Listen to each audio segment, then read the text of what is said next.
కన్నా లక్ష్మీనారాయణ గారు ఇవాళ శాసనసభ్యులుగా ఉన్నారు. పాపం కన్నా లక్ష్మీనారాయణ గారు చాలా సీనియర్. నాతో పాటే కన్నా లక్ష్మీనారాయణ గారు రాజకీయాల్లోకి వచ్చాడు.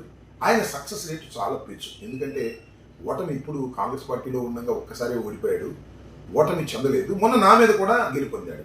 ఆయనకి మంత్రి ఇస్తానని తీసుకొచ్చి నా నియోజకవర్గంలో నా మీద పోటీ పెట్టారు, ఆయన గెలిచాడు. కానీ మంత్రి ఇవ్వాలి ఆయనకి. మంత్రి ఇవ్వకపోతే ఇవ్వకపోయారు, పెత్తనం కూడా లేదు అక్కడ. అక్కడ పెత్తనం అంతా కూడా డిఎన్ఆర్ దరువూరి నాగేశ్వరరావు అనే ఆయనది పెత్తనం. ఆయన కూడా మీ సామాజిక వర్గమే.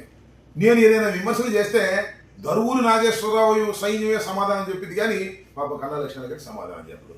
కారణం ఏంటంటే మొత్తం అంతా లోకేష్ గారు దరువూరి నాగేశ్వరరావుకే వసూలు చేసుకునే కార్యక్రమాన్ని అప్పచెప్పారు.